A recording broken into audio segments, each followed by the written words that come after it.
Hello everyone. तो चलिए आज हमारे वीडियो का टॉपिक है कि पोस्टमार्टम रिपोर्ट को कैसे पढ़ें। तो आज हम जानेंगे कि पोस्टमार्टम रिपोर्ट यानी मृत्यु परीक्षण रिपोर्ट किसी भी आपराधिक केस में सबसे अहम मेडिकल साक्ष्य होती है। अब हम इसे स्टेप बाय स्टेप समझेंगे, बिल्कुल इसी फ्लो चार्ट के अनुसार। अब देखिए, स्टेप 1 है प्री रीडिंग स्टेज।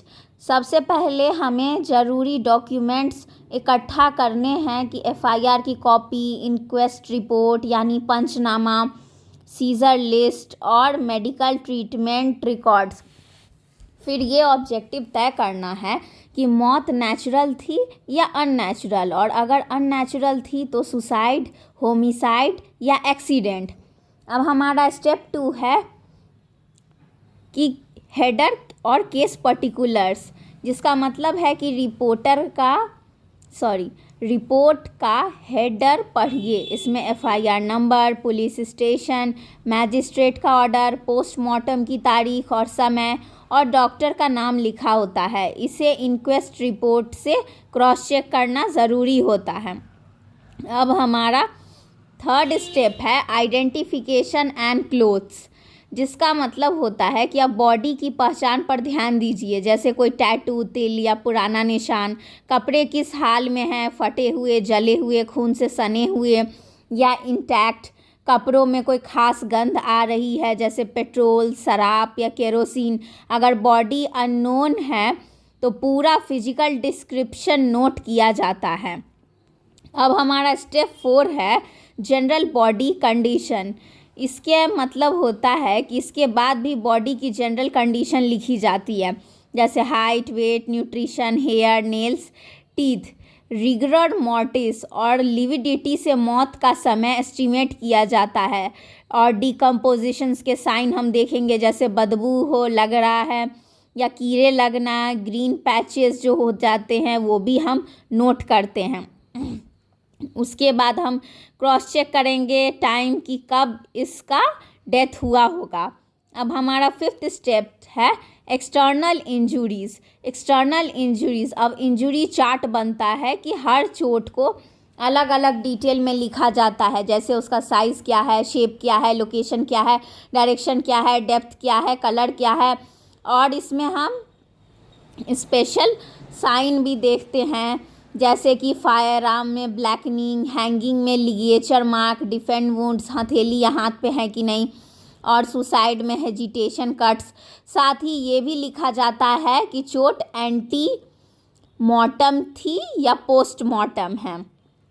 अब हमारा अगला स्टेप है इंटरनल एग्जामिनेशन।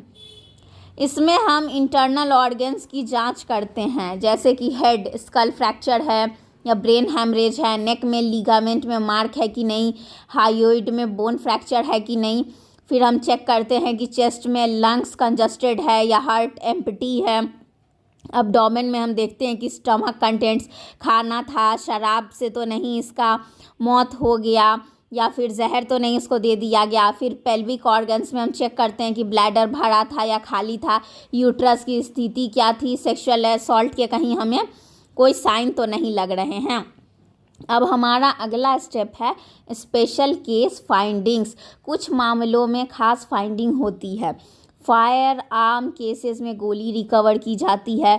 बर्न केसेस में परसेंटेज और डिग्री नोट होता है। पॉइजनिंग में ऑर्गन का रंग और स्मेल बदल जाती है, और सेक्सुअल असॉल्ट में स्वैब्स प्रिजर्व किए जाते हैं। अब हमारा अगला स्टेप है टाइम सिंस डेथ। डॉक्टर जो होती है वो rigor mortis, lividity, body temperature और स्टमक डाइजेशन से मौत का समय को एस्टिमेट करता है, और उस पर ओपिनियन देता है कि लगभग इतना घंटा पहले मौत हुई होगी, या फिर इतना दिन पहले इस बॉडी को मर चुका है और ये उतना दिन से पड़ा हुआ है। अब हम अगले स्टेप में जानेंगे कॉज ऑफ डेथ क्या है। अब डॉक्टर का सबसे अहम ओपिनियन लिखा जाता है कि इमीडिएट कॉज, जैसे शॉक, हेमरेज, एसेफिया। सेकेंडरी होता है कि कोई डिजीज़ या कॉन्ट्रीब्यूटरी फैक्टर तो नहीं है। फिर मोड ऑफ डेथ में हम देखते हैं कि सडन था या ग्रेजुअल था, और सबसे ज़रूरी नेचर ऑफ डेथ, होमिसाइडल था कि सुसाइडल था कि एक्सीडेंटल था कि नेचुरल था या अनडिटर्मिन था। अब हम अगले स्टेप में जानेंगे preservation of evidence. Preservation of evidence में हम ये देखते हैं कि विसरा यानी स्टमक, इंटेस्टाइन, लीवर, किडनी के samples, blood, urine, swabs, hairs, nails और रिकवर्ड बुलेट सबको सील करके पुलिस और एफएसएल को भेजा जाता है। इसमें हम एविडेंस को प्रिजर्व करके रखते हैं ताकि हम दोबारा भी अगर जांच करना पड़े तो उसको हम जांच कर सकते हैं। अब इसमें हमारा लास्ट स्टेप है कि अब डॉक्टर जो है सो ये सारे स्टेप को फॉलो करने के बाद, जांच करने के बाद, देखने के बाद, समझने के बाद वो लिखेगा अपना राय कि आखिर डॉक्टर लिखता है कि अगर मान लीजिए कि विसरा भेजा गया है तो कॉज ऑफ डेथ क्या था, वो रिजर्व रहेगा जब तक कि एफएसएल रिपोर्ट नहीं आ जाता है। और अगर साफ है तो सीधे लिख देगा कि डेथ ड्यू टू इस वजह से हो गया, और रिपोर्ट पे डॉक्टर की सिग्नेचर और सील होती है।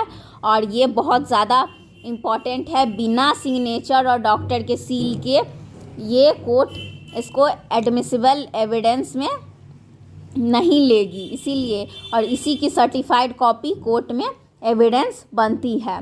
तो इस तरीके से हम समझते हैं कि पोस्टमार्टम रिपोर्ट को स्टेप बाय स्टेप कैसे पढ़ते हैं।